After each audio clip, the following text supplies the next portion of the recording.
आपण पाहत आहात महाराष्ट्र वृत्तदर्शन न्यूज, रोखठोक आणि निर्भीड।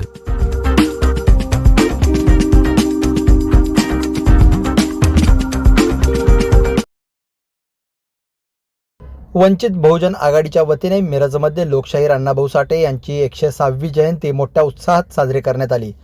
वंचित बहुजन आघाडीचे नेते आणि माजी नगरसेवक अशोक कांबळे यांनी लोकशाहीर अण्णाभाऊ साठे यांच्या पुतळ्यास पुष्पहार अर्पण करून त्यांना अभिवादन केले। यावेळी वंचित बहुजन आघाडीचे जिल्हाध्यक्ष नितीन सोनवणे, डॉक्टर रविकुमार गवई, भास्कर बापू जगताप, सागर दरबारे, प्रमोद वायदंडे, राम कांबळे, आनंद हातेकर, मिरज शहराध्यक्ष प्रतीक कुकडे, महानगरपालिका क्षेत्र सचिव नजीर हुसेन झारी, अल्ताफबाई खतीब, सूर्यकांत कुकडे, नंदकुमार कांबळे, जयेश जावळे, आदित्य कांबळे यांच्यासहित कार्यकर्ते मोठ्या संख्येने उपस्थित होते।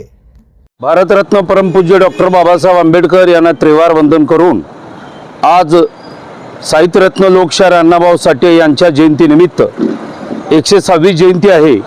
वंचित बहुजन आघाडी या आघाडीचे नेतृत्व नितीन दादाजी सोनवणे यांच्या अध्यक्षतेखाली या ठिकाणी आम्ही सर्व कार्यकर्ते घेऊन अण्णाभाऊंच्या पुतळ्याला हार घालून इथं मानवंदना देण्यासाठी या ठिकाणी आलेलो आहोत। आजची जर वस्तुस्थिती बघितला, भीमराव बेंगलोरे म्हणून हा इथला स्थानिक कार्यकर्ता आहे, परंतु पुतळा दक्षता कमिटी म्हणून त्यांची एक संघटना या ठिकाणी कार्यरत आहे।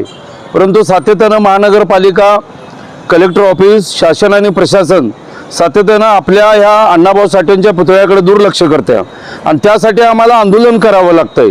की ज्या तत्पूर्वी गेले 10 वर्ष आधी रस्ता रोको अनेक वेगवेगळ्या पद्धतीने आम्ही या ठिकाणी निदर्शने केलेली आहेत, परंतु खंत वाटतं या शासनाचं की आज साहित्यरत्न लोकशाहीर अण्णाभाऊ साठेंची जयंती आहे, परंतु शासनाने जी काय सुखसोय द्यायला पाहिजे ती देऊ शकत नाहीये। म्हणून महानगरपालिकेचं या ठिकाणी प्रथम मी निषेध करतोय।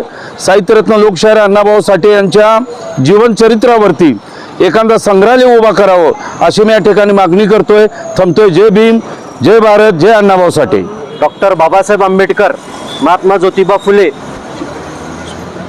छत्रपती शाहू महाराज व आज ज्यांची जयंती आहे अण्णाभाऊ साठे यांच्या विचारांच्या वरती ज्या चळवळी उभे राहिलेल्या आहेत त्या चळवळी खरं तर पुढे नेण्याची आज नितांत आवश्यकता आहे। आपल्याला माहीत आहे की अण्णाभाऊ साठे यांचं शिक्षण फार झालं नसलं तरी डॉक्टर बाबासाहेब आंबेडकरांनी जो विचार दिला त्या विचाराला अनुषंगाने त्यांनी या देशामध्ये संघर्षाची एक परंपरा साहित्याच्या माध्यमातून, लोकनाट्याच्या माध्यमातून आणि ज्या संघर्षाच्या माध्यमातून त्यांनी इथल्या सर्व तरुणांना आणि वंचित त्याचबरोबर संघर्ष करणारे दलित कामगार संघटना यांना त्यांनी दिशा द्यायचं काम केलं।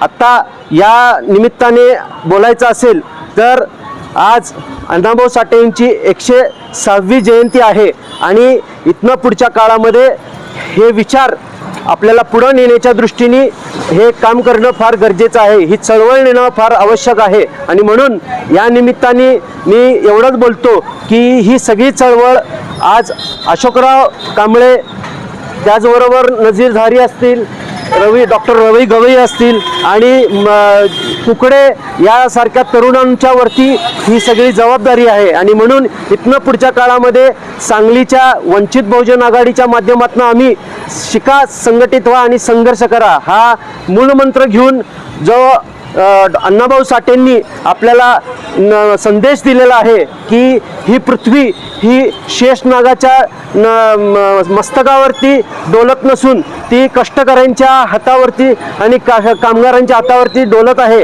आणि हीच प्रेरणा घेऊन आम्ही इथनं पुढच्या काळामध्ये या लोकांच्या हक्कासाठी, न्यायासाठी आणि त्यांच्या उद्धारासाठी काम करणार आहोत आणि एकूणच खाजगीकरणाच्या विरोधात इथून पुढच्या काळामध्ये समग्र लढा उभा करणार आहोत, जेणेकरून या सर्व वंचितांच्या, संघर्ष करणाऱ्या सर्व कष्टकरी, ओबीसी, त्याचबरोबर मायनॉरिटीज, मुस्लिम समाज यांना हक्क आणि न्याय मिळवून देण्यासाठी इथनं पुढची ही चळवळ काम करणार आहे। आज अण्णाभाऊ साठे यांची जी जयंती आहे त्यानिमित्त मी सर्व ह्या कष्टकरी आणि वंचित समूहाला जयंतीच्या हार्दिक शुभेच्छा देतो आणि थांबतो।